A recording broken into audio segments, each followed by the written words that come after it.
Benvenuti in un nuovo episodio di Espresso Podcast. Ovviamente quando... Mi faccio sti caffè, maledizione. Sì, e tra l'altro parlando proprio di film in generale, noi prima, lasciando stare che sapevamo che saresti venuto tu, quindi ti assicuro non ci siamo messi a parlare di questo sapendo che poi in procinto di parlare di...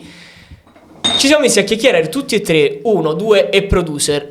Ma il tuo film preferito qual è? E il tuo qual è? E il tuo qual è? E io ho dettato legge, cioè non esiste il film preferito di... Esiste un film che è il più bello in assoluto, che è Avatar. Ok? In assoluto. Condivisibile. Ok. Qual è il tuo film preferito? Allora, seguendo questo tipo di ragionamento qua, Sì. a sbuffo, come si suol dire, sì. risponderei Il Cavaliere Oscuro.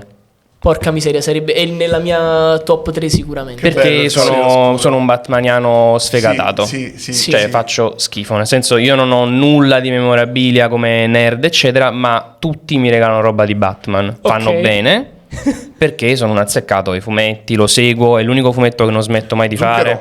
No, lo prendo amaro, come la vita. Cosa classica da rispondere. Classicissima. Alla E sì, E comunque sì, io penso che Il Cavaliere Oscuro come film in generale a 360 Ma io gradi credo sia quasi perfetto. Tutta la trilogia di Fotografia, Nolan regia, sia Sì, meravigliosa. condivisibile. L'ultimo, però comunque insomma, è una degna conclusione secondo me di una storia bellissima. C'è di peggio, ovviamente io C'è di peggio. sono rimasto comunque troppo colpito e stupetiato dall'ultimo. Joaquin Phoenix. No, da Batman. ok, Pattinson. non l'ho ancora Con visto. Pattinson, a Il cui non Batman avrei di dato un Pattinson. euro, anche se io lo adoro lui come attore, perché poi dopo Twilight ha fatto tutta una serie di film un po' più indipendenti, ha fatto delle cose con Cronenberg, quindi sai, comunque non è proprio uno sprovveduto, però immaginarlo nei panni del mio eroe preferito, che ho sempre immaginato steroideo, comunque incazzato come non so, non voglio essere volgare, No, vai. come una merda. Sì, libero. E però l'ho visto, è un cazzo di film. Cioè, The Batman è un pugno in faccia continuo. E tra l'altro, mi viene da dire, perdonatemi, io poi vado proprio a razzo, è probabilmente la prima volta che viene letto il personaggio come depresso, che è una cosa che nelle altre Vero. iterazioni non è mai Sì, ho stato sentito con dire da questa tutti che chiave sembra qua. un po' emo, un po' emo, un po' triste, così. depresso. Allora, sì, io ho notato due cose del film del Batman di Pattinson che mi hanno... Innanzitutto io partivo dall'esatto opposto, dal presupposto esattamente opposto. Cioè, lui come attore non mi dice nulla perché lo conosco poco, ho visto Twilight, sì, stop. Per cui la mia cultura su Robert Pattinson si ferma a lui che sbrilluccica e corre molto veloce, stop. Per cui immaginarmelo nei panni del mio eroe, capito? Mi faceva fare un po' me. In realtà la storia è raccontata da Dio. Credo che il film abbia una delle fotografie più belle degli ultimi anni. Più del Cavaliere Oscuro. Più del Cavaliere Oscuro. E più di Joker. Questo gioca tutto sui toni nero e rosso. Bellissimo, quindi tutto molto tramonto, molto controluce. Bellissimo. Me lo devo vedere. Te lo devi vedere? Piove sempre. Piove sempre. È Seattle, capito? Non è manco più Non New è più York, Gotham, Chicago, non è è più proprio Gotham, Seattle. esatto. E lui è super credibile. Ma poi è Un po' emo. incazzato, capito? Cioè, Pettinato col culo. Però cazzo, sì. No, però figo merita. che tu abbia detto a bruciapelo, film preferito, Dark Knight. Bello. quello sì, e poi però la cosa che rispondo sempre come seconda cosa è che se c'è un film che non posso smettere di vedere, no, tipo ti capita, lo acchiappi così, oppure sembra che ci vediamo stasera, non so proprio cosa vedere, mi vedo quello, è The Wolf of Wall Street. Bellissimo. Che è la mia droga. Innanzitutto Bello. perché sono, cioè, zio Martin proprio sta qua, è tipo Ok, un santino tengo a casa di Martin Scorsese, però The Wolf of Wall Street mi fa sempre, non È ci bello. posso fare nulla. Molto bello. Cioè potrei recitare tutte le oddio, tutte no, però insomma sono delle cose che Anche proprio io credo di averlo visto un paio di volte. È un film, tra l'altro, che poi non me ne sono mai reso conto perché è sempre piacevole, è molto lungo. Sì, Cioè, dura è quasi 3 ore. lunghissimo quel Sì. film, ma passa veramente in un istante per farti capire quanto è piacevole. Tendenzialmente Molto se bello. vedi Leonardo DiCaprio, insomma, in quella compagnia con molti pochi vestiti e che fa uso spropositato di droghe, tendenzialmente insomma non è che guardi l'orologio spessissimo. Io credo, insomma, considerando che la prima scena è lui. Lo posso dire? Non lo posso Non dire. volevo fare, Tanto l'abbiamo visto tutti il Sì, film. sì, Quindi sì, sapete sì. la prima scena del film qual è, per cui tu inizi e pensi sto per guardare un grande film. esatto. Ok, ma l'hai visto The Irishman? Sì. Certo. Ok. Soffrendo The tantissimo. Irishman mi ha fatto scendere i coglioni sotto tutto Ti deve piacere la il serie genere. Ti deve piacere il genere. non fa per me allora. Bellissimo. È tosto. Là però c'è una cosa che è impressionante. Io ne scrissi quando uscì il film sul blog. Tenevo un blog un po' di tempo fa e mi impressionò molto perché contemporaneamente era l'epoca comunque in cui già Disney si era sperimentata, sai, con la computer grafica per ricreare i volti anche di vecchi attori, tra cui anche di Carrie Fisher, no, che era venuta a mancare Sì. l'anno prima. Per cui è un qualcosa che The Irishman ha implementato in una maniera forse anche un po' troppo costosa, esosa, no? Loro giravano mi pare con 3 camere contemporaneamente, c'è una roba che solo Scorsese ha detto, già fanno un film, I pazzi. ci vogliono $250 milioni, Netflix Sì, ha pensato, fare 4 di un film molto personale, che se ne possa Troppo. dire tanto personale, e che però è impressionante perché in qualche maniera ci vuole far passare l'idea che gli attori possono essere immortali, e a me fa molta paura questa cosa. La Disney poi ha proprio esagerato, che dice addirittura, capito, riesumiamo cadaveri e facciamo cose di questo tipo qua. È un po' preoccupante perché comunque ci devono essere dei limiti, secondo me, nell'arte, in particolare in quello che facciamo noi, perché ha delle implicazioni etiche comunque un po' discutibili. Visto subito siamo tornati su Esatto. E a te invece cosa piace filmare? le spalle, giuro. Nel senso, è una cosa per Cioè così d'amblè, Sì, non è... Allora, se devo rispondere appunto così, è un vezzo Sì. che ho nelle cose che faccio. Cerco sempre di avere delle inquadrature delle spalle perché mi raccontano molto. Mi è capitato di fare lezioni anche di recitazione, pur non essendo un attore, però insomma di direzione degli attori. E una delle cose che dicevo a questi ragazzi, abbastanza piccoli perché era una classe insomma un po' più piccola, è quello di pensare alle proprie spalle, perché sono una parte del corpo che spesso rivela tanto. Bravo. Di un carattere, di una persona. Non è solo un fatto di postura, ma proprio anche come ci apriamo. Io poi faccio Aikido, per cui la questione dei fianchi è sempre, cioè tu guardi a una parte, giri proprio tutta la testa e stai dando attenzione in una direzione piuttosto che un'altra, e quindi è una roba del genere. E le spalle sono molto interessanti. Possono essere appunto horror, quindi magari minacciose, un qualcosa. Non ti grossare, ha detto che non c'entra la postura, puoi stare rilassato, non ti E preoccupare. invece vuoi sapere che ti dico? Sono naturale. Ma così. vai. I'm a natural. Quindi Steven Seagal, eroe. Io so Sni che lui è tipo... è tipo il dio dell'Aikido, però esatto. per i russi, diciamo.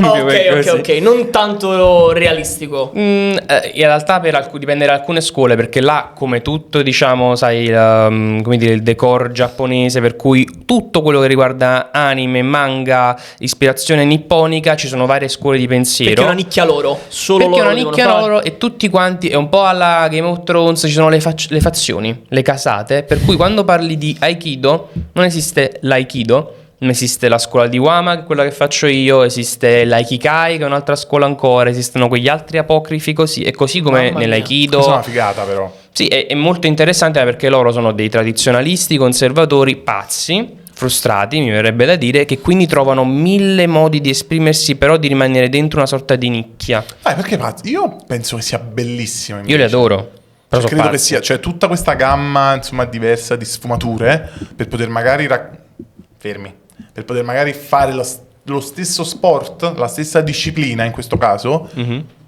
rende, dato che io adoro lo storytelling come abbiamo detto all'inizio, anche proprio in generale la personalizzazione di un gesto, di un movimento, di un credo, se così lo vogliamo dire, credo che aiuti un sacco a identificarti in quello che stai facendo. Per cui sapere di appartenere a quella scuola in particolare, non lo so, credo che sia un po' come quando nel college in America hai il giubbotto con la squadra, col nome della... Capito? Certo, questo chiaramente poi dipende anche dal percorso personale di ognuno, perché magari mi è capitato di recente, per esempio, di abbandonare comunque la scuola per degli screzi col mio maestro, Ok. che saluto, Nico Ruffo Sensei.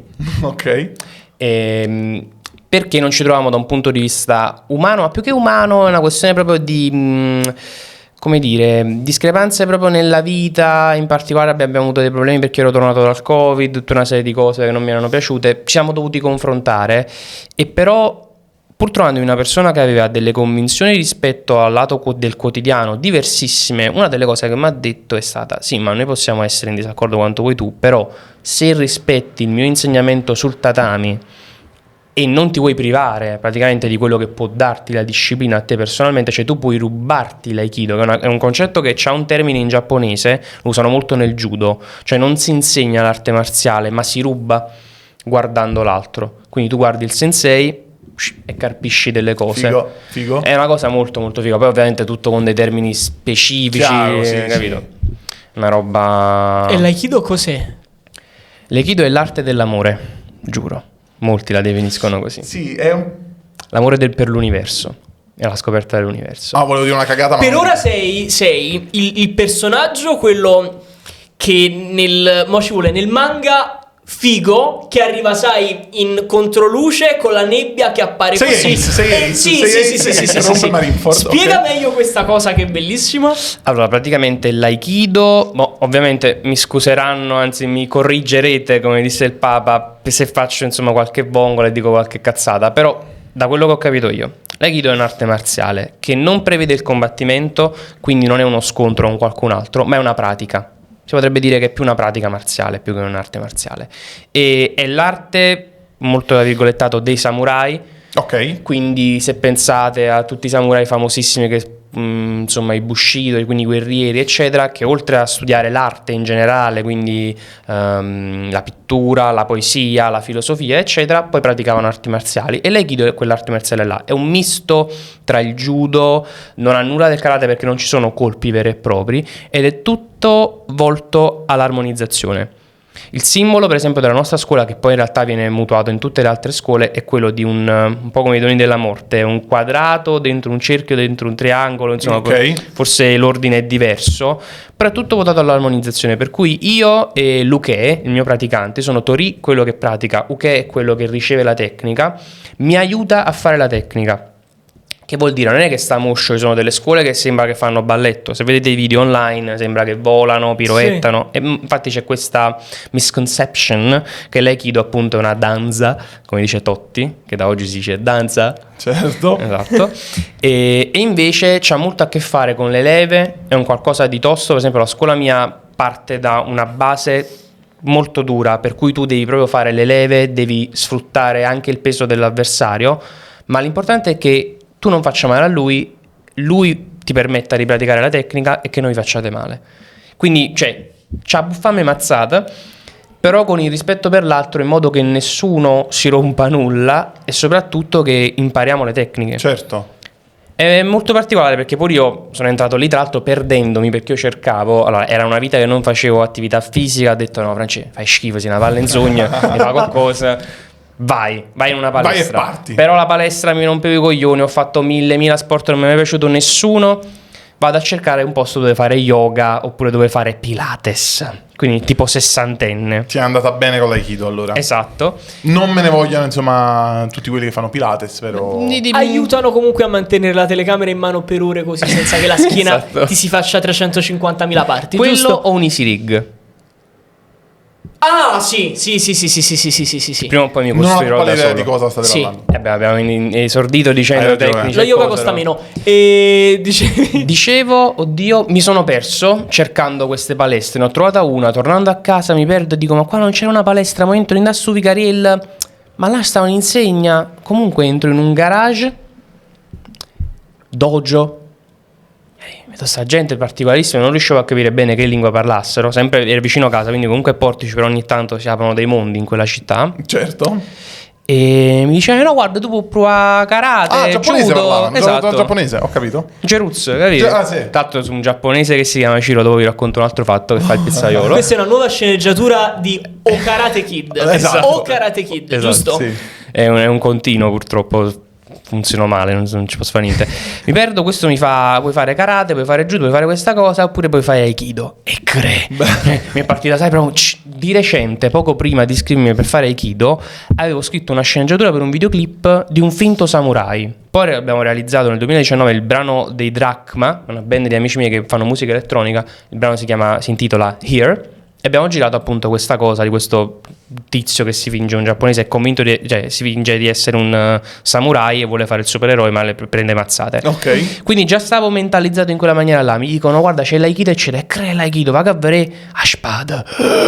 Bellissimo. Oddio, la katana, eccetera. Mi sono innamorato e mi sono perso. Ormai sono appunto 3 anni che lo faccio, tra pandemie e cose, quindi sono riuscito a fare un solo esame purtroppo. Però è un qualcosa che consiglio a tutti perché veramente è una pratica che aiuta molto e soprattutto è un percorso interiore. È una cosa che si può fare e quando riesci a fare 2 o 3 volte a settimana ti spacchi malamente. Evidentemente io non lo faccio da un po'. E perché ti aiuta come filmmaker questa cosa? Mi aiuta perché mi dà innanzitutto mi ha fatto entrare in una capata da un punto di vista estetico probabilmente interessante e che andava a toccare delle corde sensibili dentro di me. In più poi c'è tutto un discorso innanzitutto di salute anche proprio fisica. Certo. Cioè noi sviluppiamo molto gli avambracci, per cui tutta quella roba grazie che riguarda appunto tutta la camera rigata, tenere tutto quanto in un certo equilibrio, non fare a meno di sai, io sono abbastanza Di usare solo la schiena per mantenere tutto. Sì, ma poi io da un po' di tempo ho dichiarato guerra, poi magari me lo compro domani, però insomma ai gimbal, sì. perché ne supporto, perché c'è troppo di robotico dentro quella roba là, Sì. per cui preferisco fare le mie inquadrature storte, mosse un pochettino eccetera, cercando di stare il più possibile Spallaccio. fermo, spallaccio meno, Ok. che mo so tutta una capata a mano così con la panza, La uso così sulla io. panza così e faccio una roba del genere, piuttosto che appunto affidarmi alla macchina, non perché non mi fidi in generale, ma perché ti leva io non nasco operatore.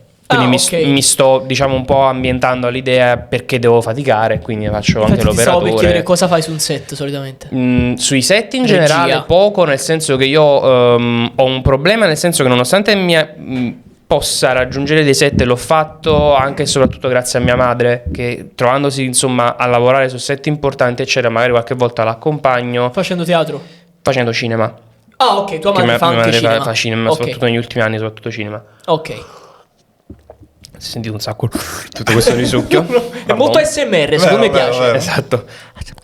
Esatto, Cose- esatto. E mi capita che chiaramente questa cosa mi permette di avere accesso comunque a delle cose importanti e di stare in situazioni dove posso rubacchiare, ma ci vuole Imparare. come l'aikido, quindi guardando e Ecco carpendo. cos'altro l'aikido ti insegna. Sì, però c'è un problema perché porto sempre un po' lo scotto di essere il figlio di. Ok.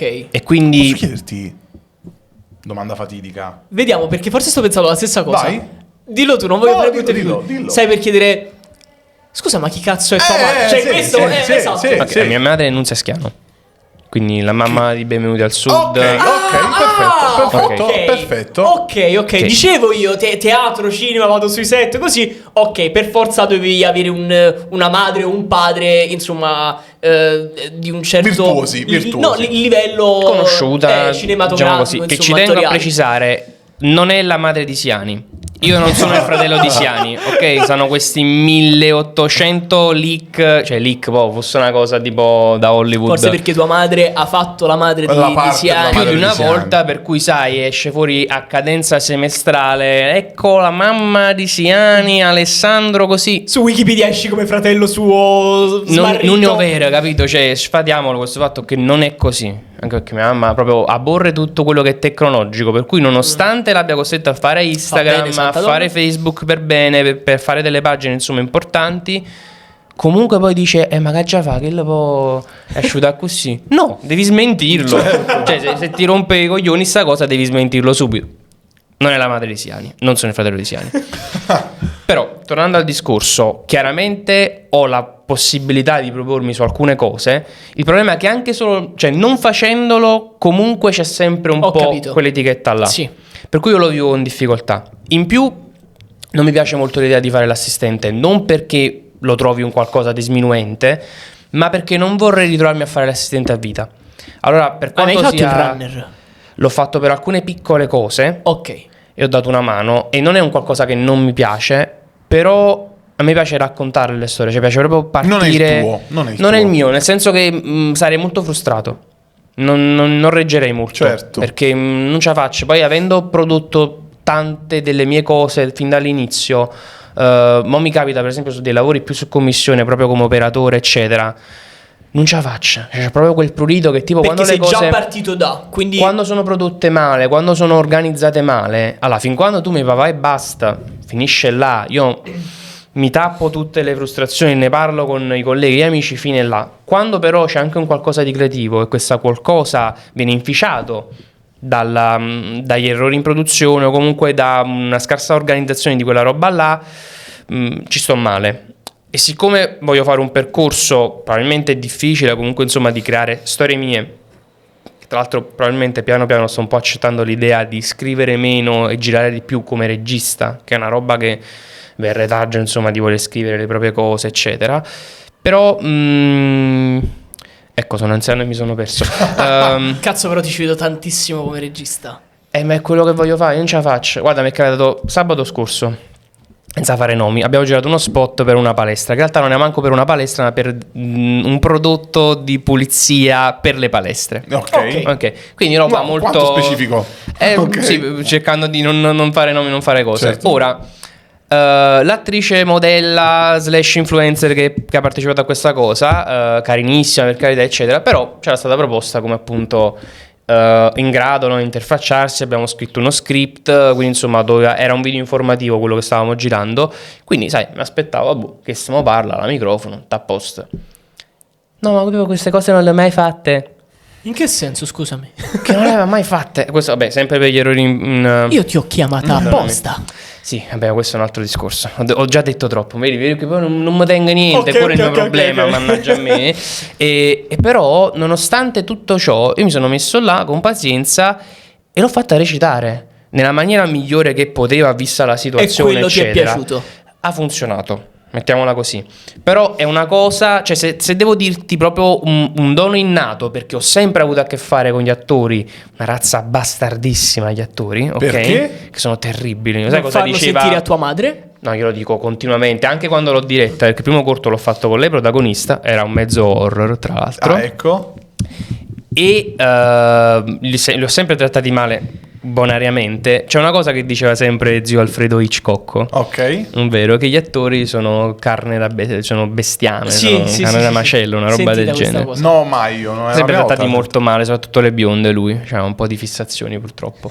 Però quella è la cosa che, se devo dirvi proprio, è il dono, non voglio mai esagerato dire dono, è un talento che mi sento di avere, è quello di avere vision, dirigere e quindi riuscire quantomeno a dare una forma a quel tipo di comunicazione che stiamo facendo. Però è difficile perché mi trovo molto più spesso a operare, mo ci vuole, magari a fare foto, a fare dei video, a montare, soprattutto è una cosa che mi piace un casino, perché là appunto Ti piace montare? molto. Io e te dopo parliamo, dopo il podcast di questa cosa. Allora, Tac. io per esempio non ho mai, cioè non mi sono mai etichettato, cioè che cosa faccio, cosa non faccio. Per esempio l'ho notato seguendoti sui social, che tu no, ho sbagliato etichetti, però giustamente ti dai il nome di filmmaker, ok? Io ho iniziato a 8 anni che mi piaceva filmare ricordi. Telecamera in mano, mi piaceva rivedere quei filmini che facevo. roba qua, immagino. Sì, facevo filmini perché mi piacevano le giornate che passavo, filmavo mio cugino e mio fratello, me li riguardavo la sera. Mhm. Facevo questo sempre. Sono cresciuto, 14, 15, 16 anni, video su YouTube perché mi divertivo con il mio migliore amico. Passa il tempo, mi chiamano dei ragazzi di scuola. Mario, ma sappiamo che fai video, ci vuoi fare un videoclip musicale? Ragazzi, non l'ho mai fatto, proviamoci. Ok, cavolo, è divertente. E io ho continuato con questa consapevolezza del cavolo, ma è divertente, fino ad oggi. Io continuo con il cavolo, è divertente, continuiamo. Ma io non capisco se sono filmmaker, videomaker, content creator, questo, quell'altro. Non capisco. Io sono Mario Miccione e mi piace fare questo. Chiamami così, chiami Mario Miccione. Tu dici filmmaker. Sì. Qual è secondo te la differenza tra tutti questi inglesismi che ci sono adesso, che magari il cliente X di 60 anni non riesce mai a capire, io ho chiamato il fotografo, e invece ti arriva Francesco che ti fa regia ed è un filmmaker, non è un fotografo, però lui si aspetta il video da te, cioè, capito che intendo? No, è chiaro, ma è un problema molto nostrano, chiaramente, non nel senso che non è strano, ma che è nostrano del nostro paese. Sì, sempre l'anzianità. Sì. E mi diverte questa cosa perché tra l'altro io ho sempre avuto il problema opposto. Cioè, ho sempre avuto paura di etichettarmi e di definirmi. Ok. Ci scrissi anche una canzone all'epoca in cui avevo la band, proprio The Frame, quindi la paura di stare in un quadro, in una cornice, mi faceva una paura fottuta. E il fatto che invece tu mi abbia percepito come, sai, che andavo al punto, è una cosa che mi sono conquistato negli ultimi anni, perché all'inizio penso che avevo una produzione fittizia, che era il Grigio Production, che in realtà ero io. Cioè, ero io con la squadra che mi ha aiutato sul primo cortometraggio, Corduroy, con cui speravo di poter fare tante cose in futuro. Poi ci siamo un po' persi anche a causa della pandemia e di altre cose. Però appunto avevo bisogno di coprirmi con quella maschera, no? La produzione, ma non sei una produzione, sei tu con le tue idee e con le tue cose. Allora piano piano sono arrivato fino al punto, l'anno scorso appunto ho fatto il logo, ho creato l'identità come filmmaker. Ti stai brandizzando. Mi sono un po' brandizzato. Ok. Il che non è un male. Ok. No, è una cosa anche strana per me, nel senso che lo vedo fare anche in altre situazioni, in altri ambiti lavorativi. Ho detto, ma come faccio? Ho pensato, come faccio a mutuarlo, no, per quello che faccio io, anche senza essere supponente? Perché sai, uno dice faccio il regista, per esempio, che ti credi chissà chi. cioè, io voglio lavorare, però, perché io, cioè, ho vissuto sempre con l'idea del mestiere. Cioè, sempre Renato Carpentieri, maestro di vita, quello che ci ripeteva costantemente a loro che provavano, alle varie compagnie che sono susseguite in quegli anni, anche a noi che insomma eravamo lì a vedere, l'attore, quindi l'artista, il teatrante in generale, è un artigiano. Cioè è un qualcuno che crea un qualcosa, no? Proprio artigianalmente un prodotto, e questa dovrebbe essere la forma mentis da mutuare anche adesso oggigiorno, che è difficile. Quando parli di content creator è un qualcosa di cui adesso siamo tutti content creator, però è il concetto di contenuto. Andatelo a vedere l'ultimo video del mio canale YouTube, Francesco Mucci Filmmaker, Content Dictator. E parlo proprio di questo, o meglio, ragiono attorno al concetto di contenuto, con qualcosa che mi fotte un po' il cervello, perché noi siamo schiavi dell'idea di dobbiamo, francesismo, cacare contenuti. Certo. Sì, no, okay? Lo usano in francese. Costantemente. Sì, credo di sì. A volte anche senza fare un qualcosa che vogliamo, ma perché fa trend o perché penso, no? YouTube, immagino la nostra pagina YouTube comune, i vari video che trovi sono tipo perché sono passato a Sony, oppure qual è l'obiettivo migliore di questa roba Clickbait al massimo. Stai vendendo un qualcosa, quindi sei una vetrina. E quello è il meccanismo infame, perché fossero delle cose tipo una storia attraverso la quale racconto quel fatto lì e comunque vendo magari la pubblicità di un qualcosa, è una maniera un po' paracula però per fare una roba che si faceva già con le soap opera, che si chiamano così perché dovevano vendere il sapone alle casalinghe. Cavolo. Non lo sapevo. E ci ha insegnato una cosa adesso. Questa è una delle primissime lezioni di sceneggiatura. Si vede che non ho mai studiato. E... Vabbè, no, stavolta sei perdonato. Sceneggiatura manco io. Chi cazzo? Cioè, nel senso, uno ha detto nel senso che durante un corso di sceneggiatura il nostro professore, che è stato uno dei capiscrittori di Un posto al sole, ok, che consiglio a tutti di vedere, questa fiction italiana che va in onda da un po' di tempo, è veramente maestra di vita, perché si impara tanto dal modo in cui scrivono loro, a scendere dal gusto o meno, che possa piacervi o meno. Ci diceva appunto questa cosa, che le soap opera nascono, ma le trovate pure in vari manuali di sceneggiatura in generale, è un genere che nasce proprio perché era la fascia oraria in cui vendevano il sapone alle casalinghe, vendevano delle cose insomma che riguardavano proprio le casalinghe. Tu questo perché? Dove siamo partiti? Oddio, cazzo, mi sono perso. No, però i perché contenuti, l'etichetta i è il vendere un qualcosa, e io ho un po' la percezione che si perda quella che è un'identità nel portare, cioè o porti te stesso, no, quei content creator un po' più scafati a Pompei, scafati un po' più là, come si dice, Maron, un po' più di esperienza. ok. Penso a Yotobi, penso a Sabaku, sì, no? Quelli un po' più nerd, un po' più così, quelli di vecchia scuola, Wilbush, certo, no, per sì, dire intrattenitori, sì. in qualche maniera portano loro stessi come contenuto. Certo. E quello è più interessante perché è la forma vera, ormai stabilita, no, consolidata, di che cos'è quel modo di essere un content creator. Tante altre persone invece non si rendono conto che diventano delle vetrine. Cioè io faccio il video perché poi devo seguire il trend di vendere le camere a Sony. È anche vero che forse in questo modo qui... Io cerco sempre di capire io dove appartengo. Io credo per- semplicemente complicato. che sia Sì. È più una- facile oggi fare un po' il marchettaro, se così la vogliamo dire, va? Nel senso, quelli che hai citato prima, per dirne uno, Yotobi, chiaramente... Artigiani forse è la parola giusta, perché comunque non c'è quell'istinto di dover cacare, perdonatemi il francesismo, anche un video a settimana. Cioè lì c'è proprio la voglia di raccontare un qualcosa che resti a qualcuno. A prescindere dalla monetizzazione, che sicuramente è un aspetto importante secondo me, perché Ci stai Ci investendo non ci tempo, prendiamo certo. in giro, ci stiamo Soldi. prendendo- esatto, ci stiamo investendo Tantissimo. tempo, soldi, energie che non torneranno, per cui è giusto poi riceverne un tornaconto, ma un profitto. Però di base c'è un concetto. Io ad esempio sono tutt'oggi fan di Yotobi molto spesso, mi piace molto come lavoro e il lavoro che fa. Oggi in effetti invece è un po' più orientato verso il soldino facile. È un male? Non lo so, non sta a me decidere se è un male oppure no, sta di fatto che io penso che se sei un caposaldo resti, a prescindere da quelle che sono poi Certo. i mutamenti dei trend nel corso degli E anni. infatti questo poi volevo spiegare, cioè anzi vedere se anche tu la ragioni così. Cioè adesso per avere una certa rilevanza Mhm. è obbligatorio secondo te aprirsi una pagina TikTok e ballare? E fare il cretino anche se sei un regista e Beh, vuoi parlare di sceneggiature è obbligatorio, perché a me sembra che sia il next step. Anche perché altrimenti l'alternativa diventa OnlyFans, quindi scegli o Cioè, balli che cosa o... ma vuoi fare? guarda- TikTok o OnlyFans per diventare regista? Questo Probabilmente più OnlyFans, devo sì. essere sincero. TikTok mi spaventa molto e vi dico anche perché mi spaventa molto l'idea della fruizione totalmente passiva. Ora chi ha TikTok, io non ce l'ho per esempio sul cellulare, potrà dirmi sì, ma in realtà tu ti vai a cercare eccetera.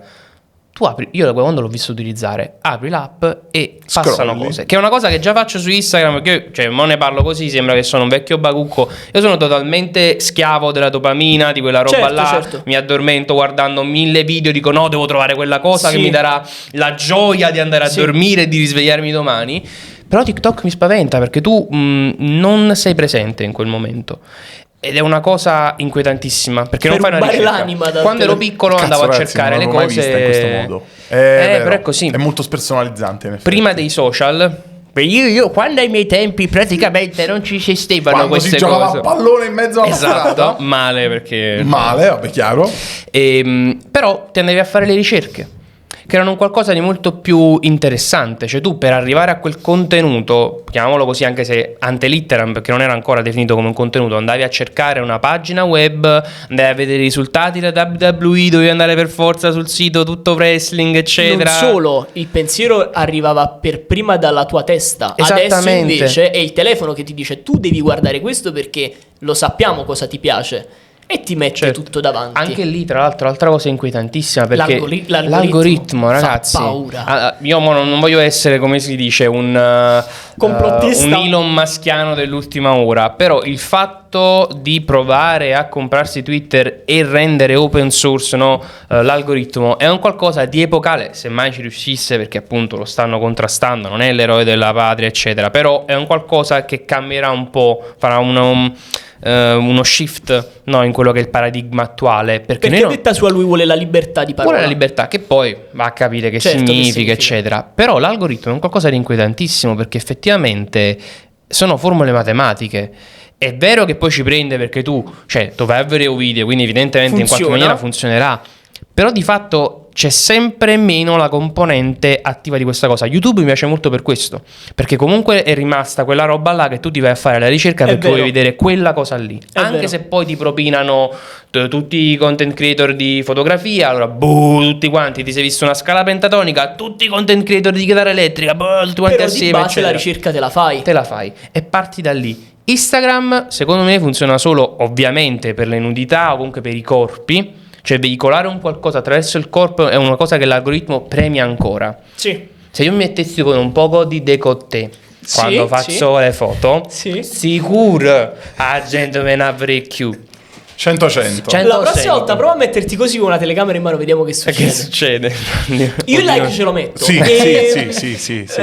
E quindi sì, cioè diventa un social dilemma. Sì, la questione famosa di capire effettivamente, ma siamo presenti in quel momento, che è quello che... oggi sono andato al cinema, non succedeva da un mesetto. Che hai visto? Ho visto Nostalgia di Martone. Tutto a posto, dicono che sia molto bello, È prego. molto bello, dolore, proprio tematiche attualissime e dentro di me, no, me ne vado, non me ne vado, che significa andarsene a Napoli, eccetera, why you, e cose. Terribile, tostissimo, molto bello, però il cinema è quel qualcosa che ancora comprende una parte attiva. Ok, tu scegli di andare in quella sala, a quello spettacolo per vedere quella roba là e ti salva quello, l'esperienza, cioè andarla a vedere con quegli amici in quel momento. Hai nominato una parola brutta, una parola che io odio molto. Esperienza. È una delle poche parole tabù per me. E cioè non piace l'experience. A me io odio l'experience. Sono saturo di experience. Basta experience. E dipende, perché può essere anche qualcosa di molto più personale e intimo. Ti è mai capitato di andare al cinema da solo? Mai.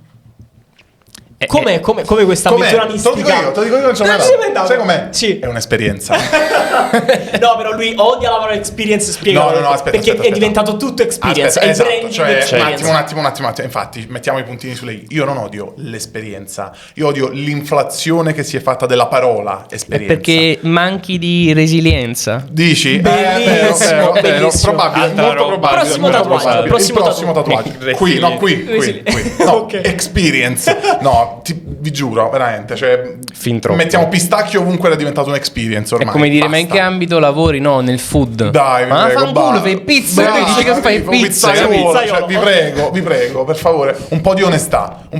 Tanto la pizza ce la mangiamo lo stesso. Il panino Anche col quello con pistacchio e mortadella. Sì, anche pistacchio e mortadella. Personalmente mi ha rotto il cazzo pistacchio e mortadella, però la gente la mangia uguale. Basta experience. La prossima Basta experience, sai cos'è? Mortadella e spicchi di limone. Dici?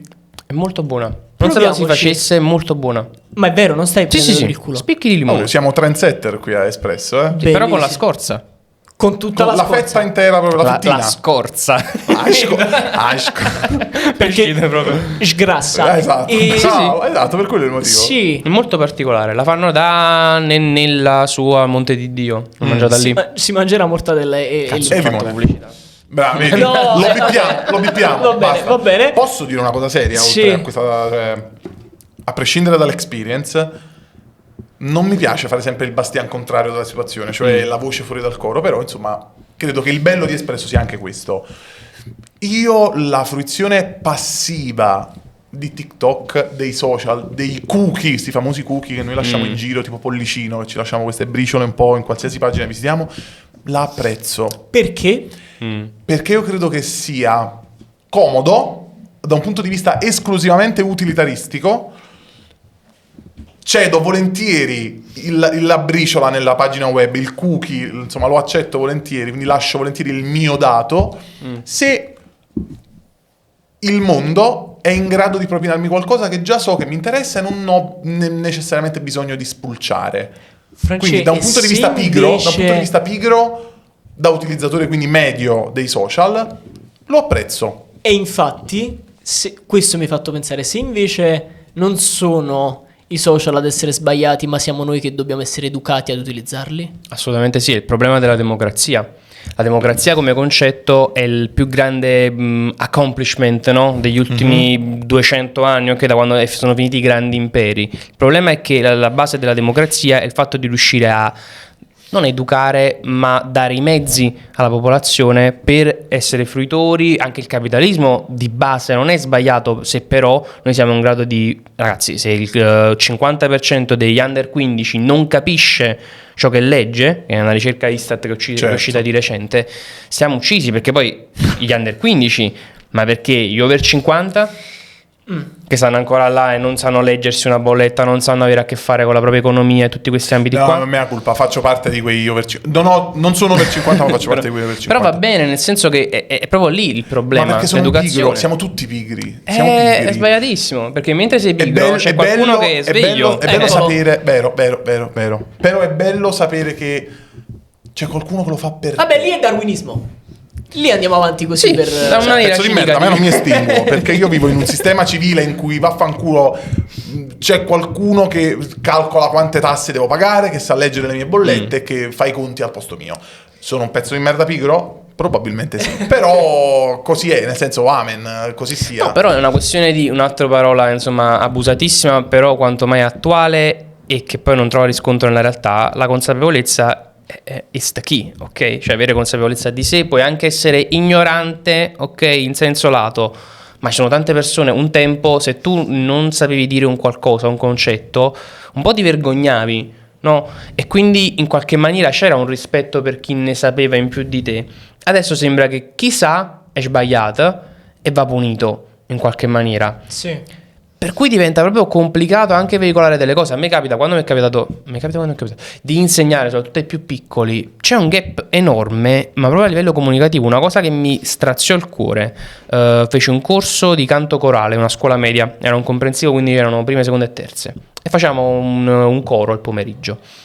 Siccome però ho proposto delle canzoni di Nightmare Before Christmas, Ok? film veramente epocale del cuore, Ah, dolore totale, Vabbè, proprio bellissimo. impari la morte da piccolo come Vero. la serie animata di Batman, altra cosa che ti insegna le basi della vita fin da piccolo. E loro, ovviamente estasiati a vedere questo film, un po' spaventati, un po' no, li avevo portati a vedere questo film perché erano andati a vedere un altro film per il Cineforum e mi dicevano: professor Francesco, ma io non ho capito perché praticamente in quella scena, no? Cioè loro stavano, era la prima cosa bella il film, quindi con dei flashback, flash forward, eccetera. Questa famiglia negli anni. Prima erano in un modo, poi c'erano degli altri che assomigliavano a loro e poi di nuovo, cioè loro non capivano il concetto di flashback. Ora, in una società in cui siamo bombardati di contenuti Vero. e soprattutto di audiovisivo, Però quel film non dura 15 secondi come un TikTok, quindi non riescono a capito? comprenderlo. Però ci sono delle cose che effettivamente non puoi veicolare in quei 15 secondi e liberissimo di essere smentito perché poi faccio parte, insomma, lo vivo il mondo dei social, eccetera. Però ci sono delle cose che ancora hanno dei posti specifici in Certo, cui vivere certo. e non sono uno di quelli, per esempio, che come si dice, oddio, non mistifica, non mitizza, demonizza Ok. le piattaforme. Però c'è piattaforma e piattaforma. Ieri ho finito di vedere Severance, ok, Scissione, una serie di Apple TV che Ok. fa delle cose solo bombe, caccia Apple, esorta. Certo. Però anche il pensiero, cioè dire, se devo raccontare un qualcosa è perché voglio raccontare quella roba là, non perché devo puntare ad altro. Netflix, per esempio, ha una strategia diversissima, Sì. tantissima roba, diversissima, Più diversificata quantità per i che paesi. qualità, però la qualità ce l'hanno comunque. Quando ce l'hanno cacciano le bombette. Esatto.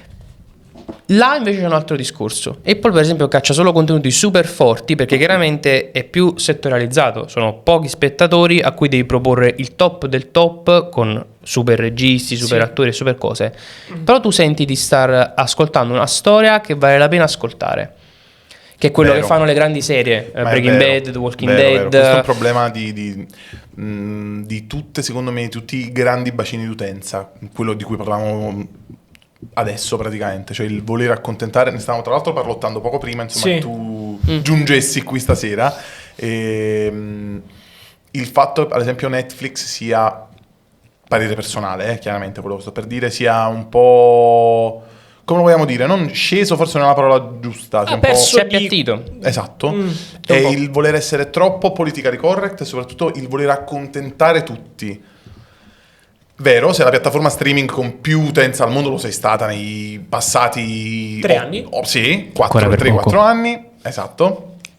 E però basta, cioè stesse tematiche raccontate in 8500 salse diverse, stessi personaggi, cambiano solamente vestiti e ambientazioni.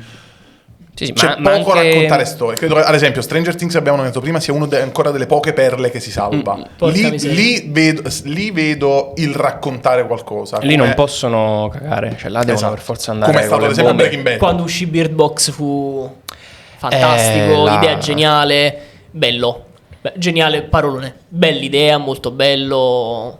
Insomma, chicche ne escono. Black Sì. Mirror ha raccontato qualcosa. Anche Poi se si è saturato. Netflix, diciamo, cioè quando ancora era un misto, non era totalmente original Netflix, no? Quindi la questione di essere anche prodotti, non solo distribuiti Netflix, eccetera, un po' ha perso, perché appunto si è appiattito sul fatto ormai il brand è riconosciuto, facciamo una roba alla Black Mirror. Ed è già diventato diverso, ma soprattutto, Moda Vengeance Soon, si è anche appiattito da un punto di vista visivo. La pasta proprio Sì. dei prodotti Netflix, originals, eccetera, È vero. tutta un po' uguale. È vero. E non tanto verso l'alto, nel senso che è un qualcosa che... Se io ti taglio una scena di Stranger Things e mo ci vuole la metto in Bird Box, pensi, porca miseria, dove siamo finiti? Cioè, veramente stessa... Sembrano colorati uguali. Sì, è vero, è vero. E non è detto manco che sia impossibile, che magari ripassano su un colorist interno. Lo stesso colorist, certamente. Lasciaci con una chicca, una pillola di vita vissuta di un tuo set. Zan zan zan. Oddio. Difficilissimo. Allora, lo faccio per paraculo e per parlare dell'ultimo mio Vai. lavoro. Vai, dell'ultimo Ok. progetto. Il vai. lancio Lancino. tattico, vai. Esatto, il mio secondo cortometraggio che si intitola Preda, che è stato prodotto con un crowdfunding, in realtà che è stato attivato 3 anni fa. Ok. Siamo riusciti a chiudere alla fine del 2019, poi pandemia, come sapete quella cosa un po' antipatica e complicata. Nonostante tutto siamo riusciti a girare a settembre del 2020, quindi a cavallo tra i lockdown. Wow. Una settimana dopo siamo Che stati palle. chiusi. Complicatissimo, ho cambiato 8 squadre, un casino. Ed è un corto, un'ambientazione post-apocalittica. Figo. L'umanità è andata a puttane perché si è deciso, causa carenze alimentari, eccetera, crisi varie, di rendere visto nel legale. futuro? Ho visto nel futuro, spero di no. Mi auguro di no, per la miseria. E comunque si è deciso è di tipo Mad rendere, Max, praticamente. è una roba del genere, di rendere legale il consumo di carne umana, per cui la gente si caccia a vicenda. Che figata. Ma no, che cosa, che No, figata, è ma che c'hai la bellissimo. merda in testa? Fratello, ma tutto l'idea è ok. bellissima, mi piace un Siamo sacco. d'accordo, Lo voglio l'idea è vedere. geniale, ma no, Dove non è manda che è il link? figata una situazione del genere. No, io già lo immagino prodotto finito e lo voglio vedere. No, cioè, capito? maledetto, tu lo immagini vero nelle strade, Mi prende questo per mi uno spaventa. psicolabile. E quindi... E quindi però l'aneddoto qual è? Che abbiamo girato nel complesso del Teatro Area Nord a Piscinola, che è il teatro in parte gestito dai miei, insomma, in cui sono nato e cresciuto Ok. praticamente, in questi esterni che sono una scuola abbandonata che c'è lì, che fa molto appunto post-apocalittico, The Walking Dead, eccetera, e tutto il resto della struttura di questa grande arena che è il teatro sopra, in cui ci sono dei murales. Ok? C'è una scena, non posso fare spoiler perché poi alla fine è un cortometraggio, quindi significa per rovinare tutto, però c'è un inseguimento. Ok, un inseguimento un po' dai toni horror, thriller, eccetera. E mentre andiamo a fare la post, ci rendiamo conto che campeggia su una colonna la scritta Checca, con le K, enorme, proprio dove passa il protagonista munito di fucile che cammina minaccioso, eccetera. Checca. No, Ok. Francesca, che combinato. Una roba Che veramente combinato, Francesca. inguardabile. E io poi ci pensavo, Francesca, tutto a posto. Ma là come facciamo? C'è scritto che Dobbiamo mascherare comunque tutta- mesi a pensare, a parlare con amici che lavorano più nel campo di VFX, eccetera. Come maschero faccio un timbro clone, ma poi lo faccio così, lo passo a After Effects, lo passo così, eccetera. Francesca, non si può fare, non tiene soldi per fare sta cosa. Comunque 1800 tecniche diverse, eccetera. Marzo abbiamo chiuso il montaggio, chiuso la color, eccetera. Il genio. Fermo tutti quanti faccio. La croppo. Ok. Proprio a poveruomo, per cui compare, ed è un easter egg, c'è solo un frame in cui si legge tutto Checca, perché l'ho voluto lasciare, e si legge Cake, che è un po' insomma un omaggio a me stesso. Ci sta, Bellissimo, quando ancora mi bellissimo. fermavo con le Bella. K. Alla fine, quando non sai che fare, croppa. Quindi Assoluto. va benissimo. Che potrebbe essere la frase di chiusura, appunto. Esatto. Stupendo. Nel La dubbio lasciamo croppa. così allora. Grande, mi piace assai. Grazie, Francesco. Grazie a voi.